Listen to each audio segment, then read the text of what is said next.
हरिहरपुर गांव का जमींदार अपनी हवेली के बाहर बैठा हुआ था। तभी उसका नौकर हरिया एक बक्सा लेकर वहां आ पहुंचा। आहा हा हा सेठ जी, आपकी फसल राज्य में हर बार की तरह सबसे अच्छे दामों पर बिकी है। ये बक्सा सोने के सिक्कों से भरा हुआ है, देखिए। अरे बकवास बंद कर हरिया। तुझसे कितनी बार कहा है कि इस तरह की बातें हवेली के दीवारों के अंदर करनी चाहिए, बाहर नहीं। चल बक्से को अंदर लेकर चल, कोई देख नहीं रहा है। चल चल चल चल आजा। हरिया बक्से को अंदर ले गया। जमींदार अपनी पत्नी सुनीता के पास चला गया। सुनीता, ये लो भाई, ये है एकदम खरा खरा माल। इसको ले जाकर तिजोरी में रख दो। हमारी फसल हर बार की तरह अच्छे दामों पर इस बार भी बिकी है। क्यों नहीं बिकेगी? हमारी जमीन बहुत उपजाऊ है। इतना कहने के बाद सुनीता के चेहरे पर चिंता की लकीरें उभर आईं। हैं? क्या हुआ सुनीता? अचानक से तुम्हारे चेहरे पर ये चिंता क्यों झलक रही है? क्या बात है, बताओ। आप ऐसे बोल रहे हैं जैसे कि आपको कुछ पता ही ना हो। अरे पिछले कुछ समय से गांव में चोरी हो रही है और चोर अभी तक पकड़ा नहीं गया। गांव में अब केवल कुछ ही घर बचे हैं जो चोरी से वंचित हैं। हमें अपने धन की सुरक्षा करनी होगी। तुम बस एक काम करो, इस बक्से को सुरक्षित स्थान पर रख दो, बाकी मैं देखता हूँ। ले जाओ इसको। इतना कहकर जमींदार वहां से चला गया। जमींदार के जाते ही सुनीता अपने आप से बोली, एक काम करती हूँ, इस बक्से को हवेली के उस कक्ष में रख देती हूँ जहाँ बेकार सामान पड़ा है। अगर गलती से चोर घुस भी गया तो उस कमरे तक नहीं जाएगा। मैं इन सोने के सिक्कों को तिजोरी में नहीं रखूंगी। सुनीता ने बक्सा उठाया और हवेली के बेकार कक्ष में जाकर उसे रख दिया। तभी अचानक एक चूहा जमीन पर दौड़ता हुआ आया और सुनीता को देखने लगा। अरे, तू बड़ा ही अजीब लग रहा है। ऐसे देख रहा है जैसे मेरी भाषा समझ रहा हो।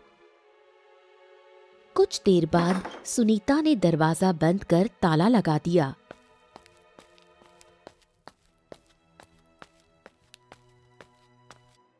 अब इस चाबी को कहाँ रखूं? हाँ, एक काम करती हूँ, इस गमले की मिट्टी के अंदर दबा देती हूँ। चोर को कभी शक नहीं होगा। मेरा दिमाग भी कितना कमाल का है। सुनीता ने चालाकी से चाबी गमले की मिट्टी में दबा दी और वहां से चली गई। पर वो ये नहीं जानती थी कि वही चूहा दूर से सब देख रहा था। कुछ ही देर में वो चूहा बिजली की गति से दौड़ता हुआ गांव के बाहर निकल गया और एक गुफा में पहुंचा। गुफा के भीतर एक 3 फुट का बौना युवक टुनकू लेटा हुआ था। तुम्हें जिस पल का इंतजार था मेरे दोस्त, वो पल आ गया टुनकू। ऐसा कोई सगा नहीं जिसे टुनकू ने ठगा नहीं। जल्दी से बोलो मेरे दोस्त, कौन सी नई सूचना लाए हो? बताओ बताओ। अरे दोस्त, जमींदार की फसल हमेशा की तरह बहुत अच्छे दामों पर बिकी है। उसकी पत्नी ने धन को एक बक्से में रखकर हवेली के बेकार कक्ष में छिपा दिया है और चाबी को गमले की मिट्टी के नीचे दबा दिया। तो फिर आज रात जमींदार के घर होगी चोरी। जमींदार को दिन में नजर आएंगे तारे। बहुत अच्छी खबर सुनाई तुमने मेरे दोस्त, मजा ला दिया। इधर जमींदार चिंतित अवस्था में बैठा था कि तभी उसकी पत्नी वहां आई। क्या हुआ? इतनी चिंता में क्यों बैठे हो? अरे सुनीता सुनीता, कहीं वास्तव में चोर आ गया फिर तो गांव में मेरी नाक कट जाएगी। चिंता की कोई जरूरत नहीं, आराम से सो जाइए। क्या बात करती हो? सोने के सिक्कों से भरा बक्सा तिजोरी में रखा है और तुम कह रही हो कि मैं आराम से सो जाऊं? वो भी तब जब चोर ने गांव में आतंक मचा रखा है। क्या बोलती हो तुम? सुनीता ने सारी बात जमींदार को बताई। वाह सुनीता वाह, क्या बुद्धि का इस्तेमाल किया है तुमने। चोर के बाप को भी शक नहीं होगा कि हमने बक्सा हवेली के बेकार कक्ष में रखा है। अगर वो आया भी तो तिजोरी खोलने की कोशिश करेगा और तिजोरी में कुछ मिलेगा ही नहीं। इतना कहकर दोनों हंस पड़े और आराम की नींद सो गए। आधी रात को टुनकू बौना और उसका चूहा दीवार फांदकर हवेली के अंदर घुस गए। मेरे दोस्त, यही है वो गमला जिसकी मिट्टी के नीचे दबी है चाबी, निकाल लो। कुछ देर बाद चाबी उसे मिल गई। चूहा तेजी से उस बेकार सामान वाले कक्ष की ओर दौड़ा जहां बक्सा रखा था। टुनकू ने ताला तोड़ा और बक्से के पास पहुंचा। आहा, ऐसा कोई सगा नहीं जिसे टुनकू ने ठगा नहीं। जमींदार तो कंगाल हो गए हो रे भैया। इतना कहकर टुनकू बौना बक्सा उठाकर अपने चूहे के साथ गुफा की ओर चला गया। गुफा के अंदर पहले से ढेर सारा धन रखा हुआ था। वो धन जो टुनकू ने गांव में चोरी करके जमा किया था। देखा मेरी बुद्धि का कमाल। जमींदार की पत्नी खुद को बहुत बुद्धिमान समझ रही थी। मेरी बुद्धि के आगे उसकी एक ना चली। और नहीं तो क्या, अब जब सुबह वो कमरे का दरवाजा खोलेगी तब समझेगी कि उससे भी ज्यादा चालाक इस दुनिया में मौजूद हैं।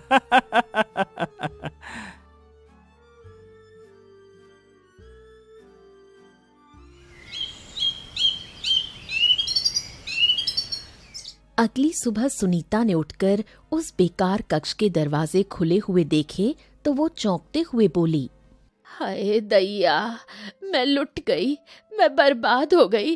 अरे वो चोर पूरा बक्सा उठाकर ले गया।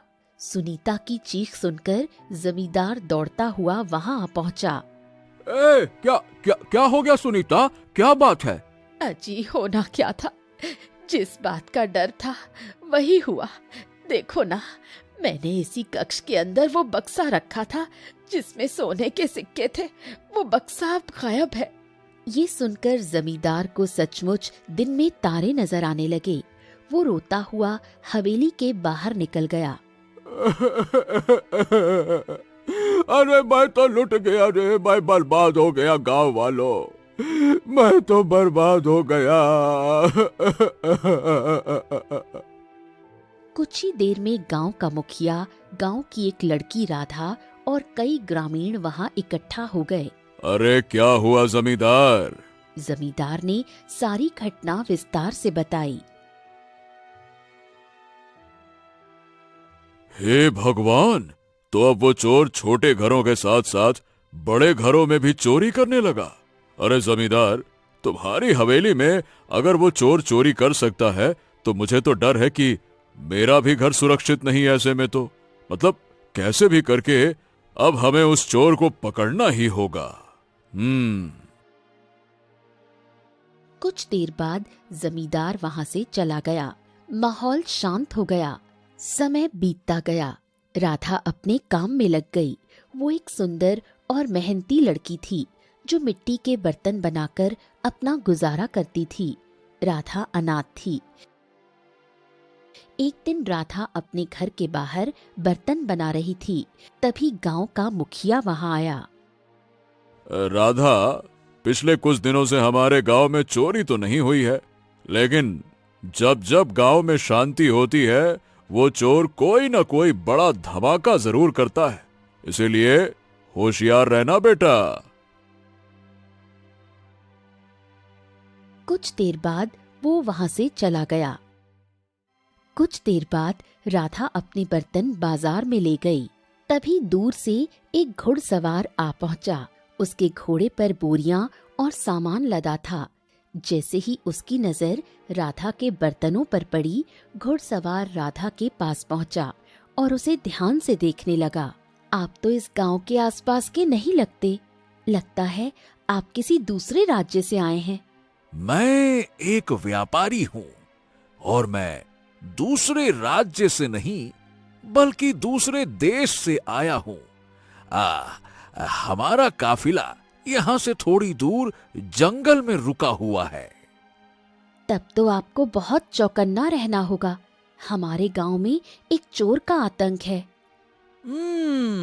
मुझे उसकी चिंता नहीं है और गांव में घूम घूम कर व्यापार के लिए मनपसंद वस्तुएं चुनता हूं। वैसे तुम्हारे बर्तन बड़े खास हैं। वाह, सुंदर मिट्टी के बर्तन और रंगों का तालमेल तो देखो। वाह वाह वाह वाह, ऐसा लगता है जैसे राजमहल के लिए बने हों। अगर आप मेरे बर्तन खरीदना चाहते हैं तो ये मेरे लिए खुशी की बात है। तो ये बताओ, इन सारे बर्तनों के कितने दाम लगेंगे? केवल 5 सिक्के। बच्चे, बहुत भोली हो तुम। अच्छा, ये बताओ तुम्हारा नाम क्या है? मेरा नाम राधा है। चाहती तो ऊंचे दाम भी बता सकती थी। मैं उतना ही लाभ लेती हूँ जिससे मुझे भूखा ना रहना पड़े। धन का लालच नहीं है। तो देखो, मैं तुम्हारे सारे बर्तन खरीदना चाहता हूं, लेकिन एक समस्या है। मेरे पास अभी धन खत्म हो चुका है। आप दूसरे देश से आए हैं। अतिथि हमारे यहाँ भगवान समान माने जाते हैं। आपके पास धन नहीं है तो भी आप बर्तन ऐसे ही ले जा सकते हैं। व्यापारी ने जेब से एक विचित्र मोहर निकाली जो सोने की किरणों से चमक रही थी। इसे ले लो राधा। मैं तुम्हारे मिट्टी के बर्तनों के बदले तुम्हें ये जादुई मोहर देना चाहता हूं। ये लो। राधा चौंक गई। जादुई मोहर? हाँ, हमारे देश में हर व्यापारी के पास जादुई मुहर होती है। इसका चमत्कार बड़ा निराला है। कुछ समय में तुम्हें खुद ब खुद महसूस हो जाएगा। तुम इसे बस अपने पास रख लो। लो। ना, इसे आप ही रखिए। अगर चोर को भनक लग गई तो वो जादुई मोहर भी चुरा ले जाएगा। चिंता मत करो राधा। अगर कोई इसे चुरा भी ले तो भी ये घूम फिर कर तुम्हारे पास ही लौट आएगी। यही इसका पहला चमत्कार है और धीरे धीरे इसके और भी चमत्कार तुम्हें समझ में आ जाएंगे। चिंता मत करो। राधा ने जादुई मोहर अपने पास रख ली। व्यापारी बर्तन लेकर चला गया। दूर से वही चूहा सब देख रहा था। वो दौड़कर गुफा में पहुंचा और सारी घटना टुनकू को बता दी।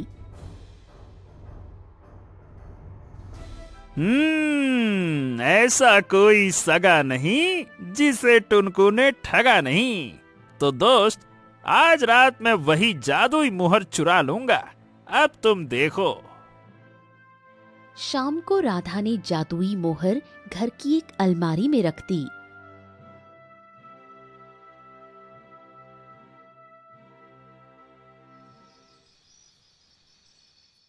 रात गहराते ही मूसलाधार बारिश शुरू हो गई।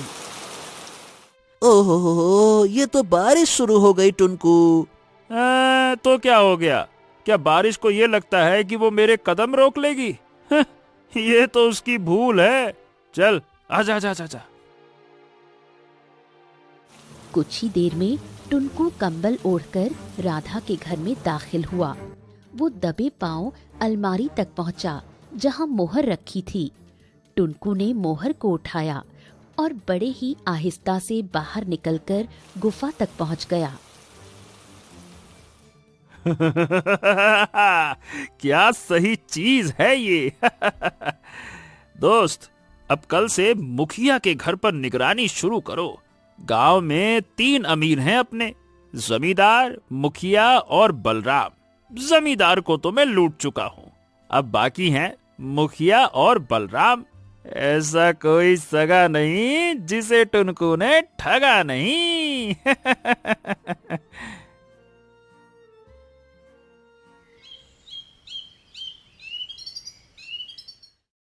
राधा की नींद खुली थी।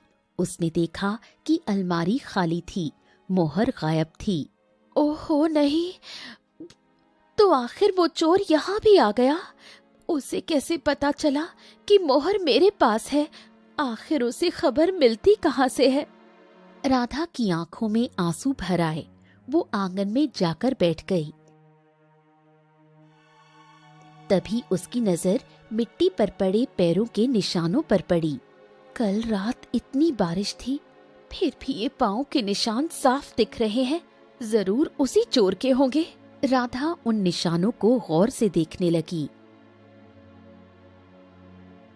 उधर दूसरी ओर मुखिया की पत्नी भाग्यवती चिंतित बैठी थी। तभी मुखिया भीतर आया। क्या हुआ भाग्यवती, तुम इतनी चिंता में क्यों बैठी हो? हमारी बेटी की शादी नजदीक है। मुझे डर है कहीं बेटी के दहेज के गहने चोरी न हो जाएं। मैंने सब तिजोरी में रखे हैं। ओहो, कितनी बार कहा है कि शुभ शुभ बोला करो। नहीं तो तिजोरी की चाबी मेरे कुर्ते की जेब में रहती है। लेकिन दूर से चूहा उनकी बात सुन रहा था। हाँ, बड़ा आया, अपने आप को होशियार समझ रहा है। कुछ देर बाद मुखिया नहाने चला गया। उसने कुर्ता चारपाई पर रख दिया। जैसे ही वो भीतर गया, चूहा दौड़ कर आया, कुर्ते की जेब से चाबी निकाली और भाग गया। चूहा दौड़ता हुआ गुफा पहुंचा और टुनकू को सारी बात बता दी। दोस्त, मुखिया की तिजोरी की चाबी तो मेरे पास है। उसने सोचा भी नहीं होगा कि कोई उसे लूट सकता है। ये देखो। आहा बहुत बढ़िया। तो बस आज रात उसकी तिजोरी खाली कर दूंगा। उसमें उसकी बेटी के दहेज के गहने हैं ना। अब देखना उसकी होशियारी कैसे धरी की धरी रह जाती है।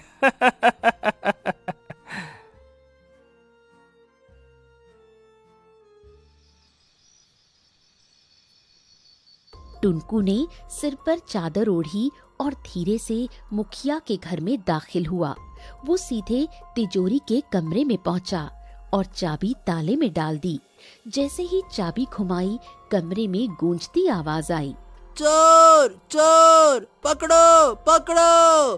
अगर इसे नहीं पकड़ा गया तो यह तिजोरी के सारे गहने ले जाएगा। चोर चोर, पकड़ो। टुनकू के माथे पर पसीना छलक पड़ा। उसने घबराकर चाबी वहीं छोड़ी और भाग गया। मुखिया और उसकी पत्नी की नींद खुल गई। वो दौड़ते हुए तिजोरी के पास पहुंचा। हे भगवान, हम बाल बाल बच गए। टुनकू हांफता हुआ गुफा में लौटा। हैं? क्या हुआ टुनकू?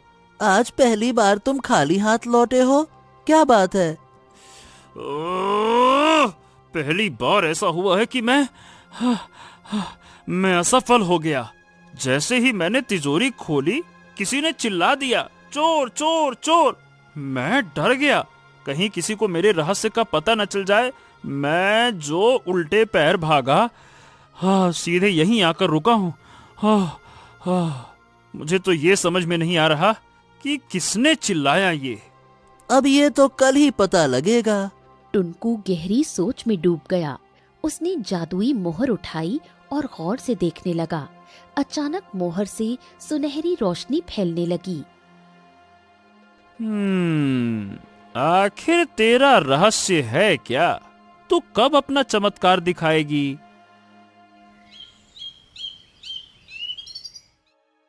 अगली सुबह गांव की चौपाल में भीड़ थी। मुखिया, जमींदार और गांव के कई लोग वहां जमा थे। मैंने पूरे गांव से पूछा कि किसने चोर चोर की आवाज लगाई, लेकिन सबने मना कर दिया। अरे जिसने भी आवाज लगाई मुखिया, उसने तो तुम्हारा भला कर ही दिया ना। काश वही आवाज मेरी हवेली में भी लग जाती तो मेरा सोने का बक्सा गायब ना होता। उधर चूहा दौड़ता हुआ फिर टुनकू के पास पहुंचा। उस्ताद, मुखिया परेशान है कि आखिर आवाज किसने लगाई। पता नहीं कौन नास पिटा आ गया था, लेकिन दोस्त तब कुछ बड़ा धमाका करना होगा मुझे, ताकि गांव वालों के होश उड़ जाएं। जाओ बलराम जौहरी के घर पर निगरानी रखो। आज रात मैं वहीं चोरी करूंगा। निगरानी की जरूरत नहीं है उस्ताद। बलराम के पास कुछ हीरे हैं जो वो हमेशा अपने तकिए के नीचे रखता है।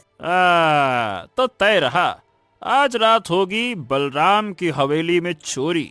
ऐसा कोई सगा नहीं जिसे टुनकू ने ठगा नहीं।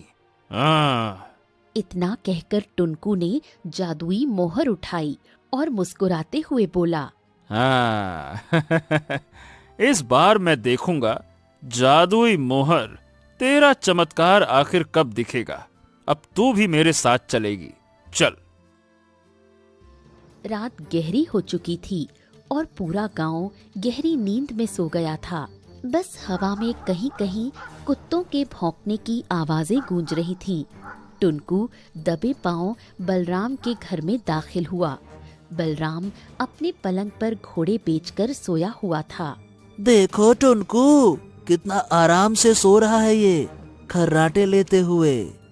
आज रात के बाद ये चैन की नींद नहीं सो पाएगा। अब तू देख। टुनकू धीरे धीरे बलराम के तकिए के पास पहुंचा।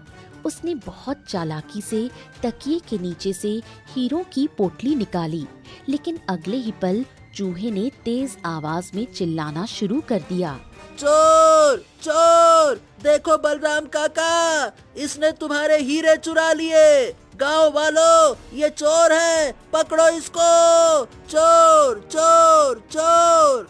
टुनकू सन्न रह गया। अरे मूर्ख, ये क्या कर रहा है तू? अब समझ में आया, मुखिया के घर पर भी आवाज तूने ही लगाई थी ना। डर के कारण मैं पहचान नहीं पाया था, पर आज तो तेरा चेहरा ही देख लिया। चोर चोर, पकड़ो इसको, चोर। तुझे तो बेटा मैं बाद में देखूंगा। पर चूहा लगातार चोर चोर की आवाज लगाता रहा। टुनकू डर गया और वहाँ से भाग निकला। वो दौड़ता हुआ सीधा गांव के बाहर अपनी झोपड़ी में जाकर छिप गया। चूहा वहाँ से भाग गया। उधर बलराम की नींद खुल गई। उसने तकिए के नीचे हाथ डाला, पर हीरों की पोटली गायब थी। गाँव वालों, मैं तो लुट गया, मैं बर्बाद हो गया, मेरे हीरे चोरी हो गए। अरे रे रे, लुट गया रे। गांव के लोग दौड़कर उसके घर पहुंचे। मुखिया, जमींदार और कई ग्रामीण वहां इकट्ठा हो गए। बलराम ने सबको पूरी घटना बताई। टुनकू हांफते हुए अपनी झोपड़ी में छुपा था।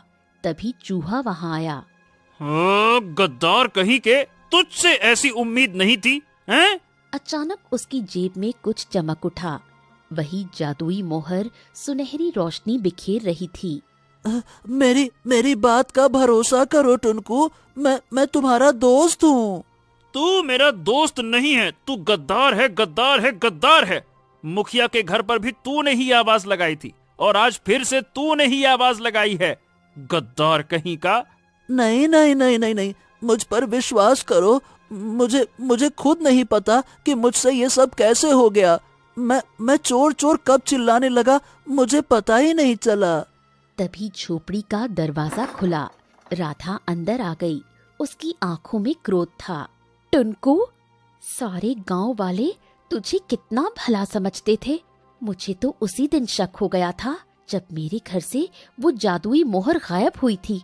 उस रात बारिश हुई थी, पर अगली सुबह मैंने अपने आंगन में छोटे छोटे पैरों के निशान देखे। मैं तभी समझ गई थी कि चोरी किसी छोटे कद वाले ने की है, और तू ही इस गांव में सबसे छोटा है। तूने सारे गांव को बर्बाद कर दिया। तुझे गरीबों पर जरा भी दया नहीं आई। तूने ना अमीर छोड़े ना गरीब। आखिर क्यों टुनकू? टुनकू की आंखों में आंसू आ गए। तभी चूहा मनुष्य की आवाज में बोला, टुनकू पर आरोप मत लगाओ राधा। राधा चौंक गई। हे भगवान, ये तो मायावी है। एक चूहा मनुष्य की भाषा में बोल रहा है। ए राधा, ये जिन गांव वालों का तुझे इतना दुख हो रहा है ना, वो गांव वाले इसी लायक हैं। क्या मतलब है तेरा टुनकू? हाँ, राधा, मैं हमेशा से ऐसा नहीं था।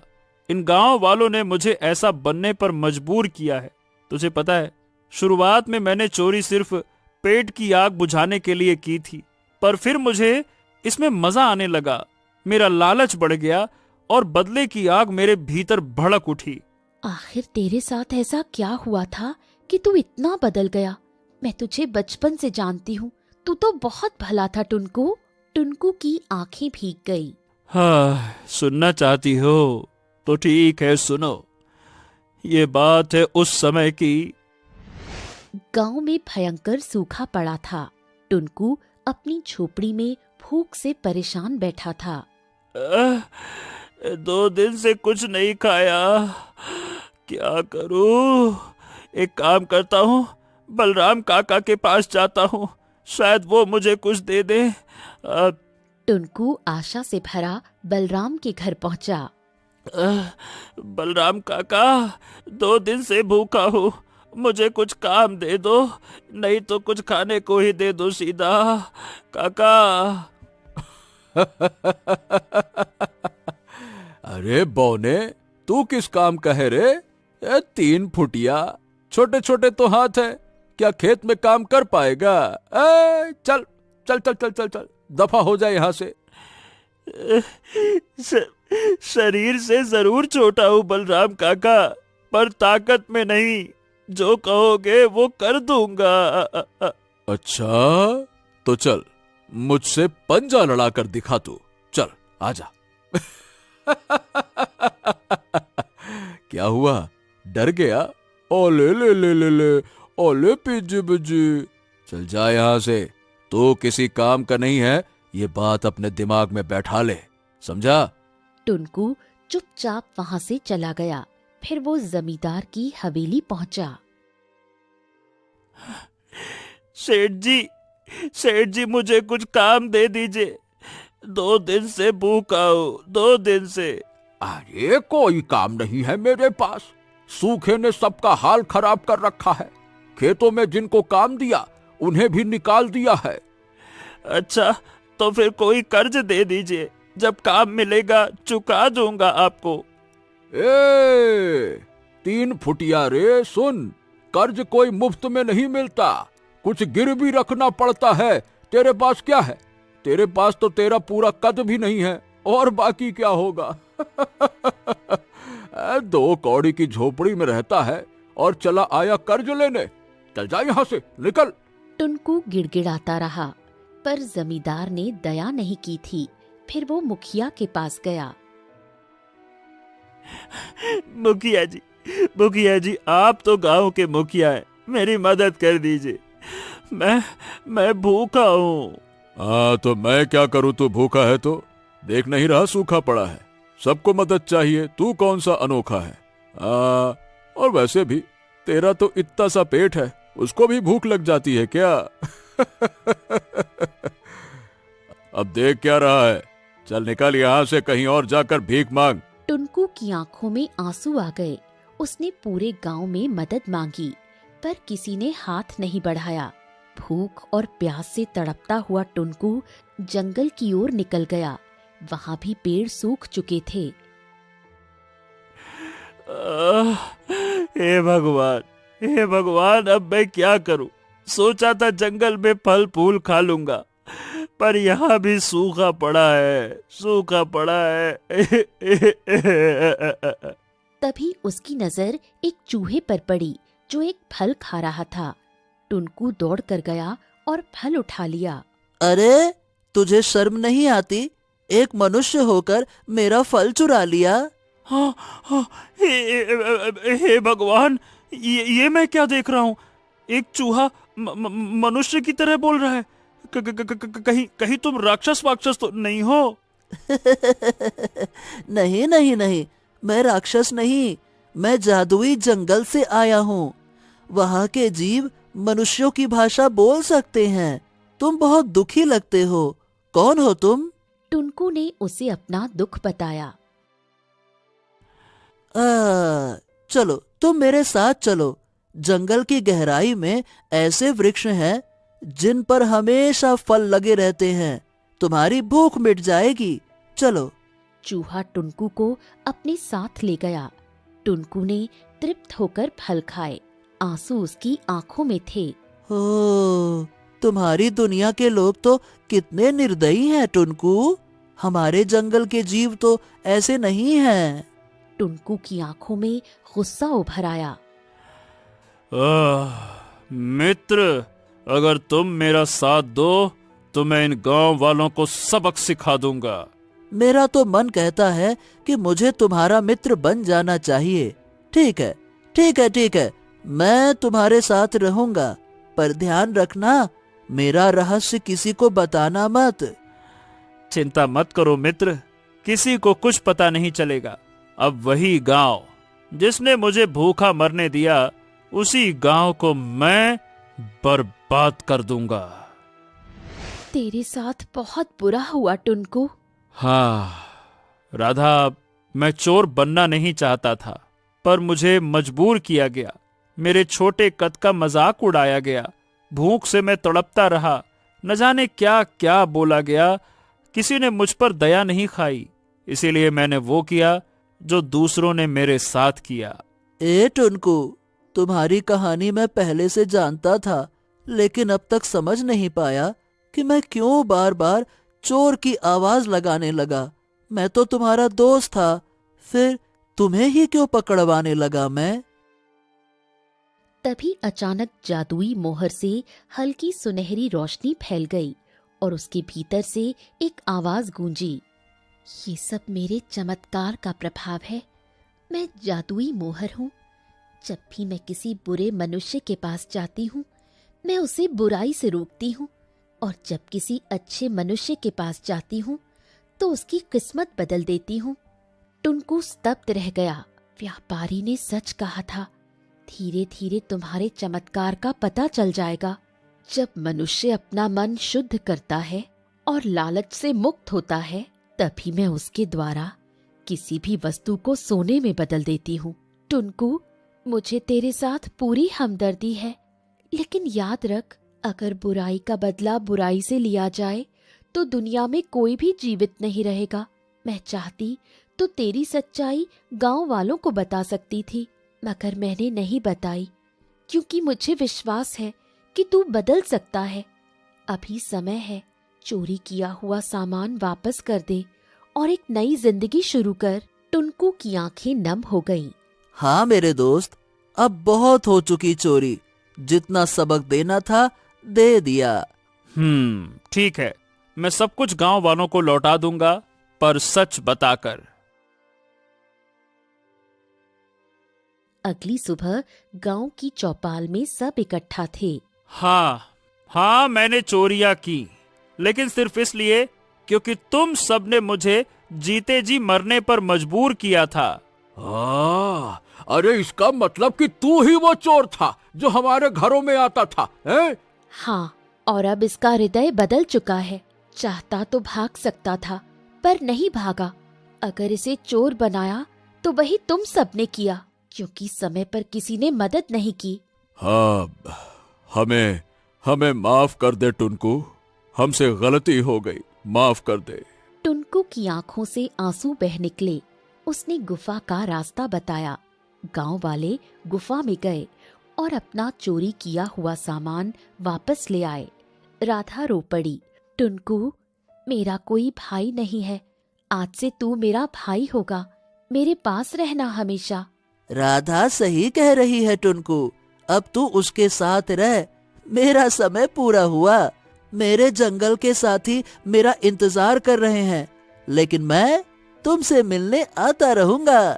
हमारी दोस्ती सदा रहेगी। टुनकू मुस्कुराया। उसने अपने दोस्त को अलविदा कहा। अब वो राधा के साथ रहने लगा। गांव वाले भी उससे प्रेम करने लगे। कभी कभी बुराई इंसान के भीतर से नहीं, हालात से जन्म लेती है। टुनकू ने सिखाया कि अगर दिल बदल जाए तो सबसे बड़ा चोर भी संत बन सकता है।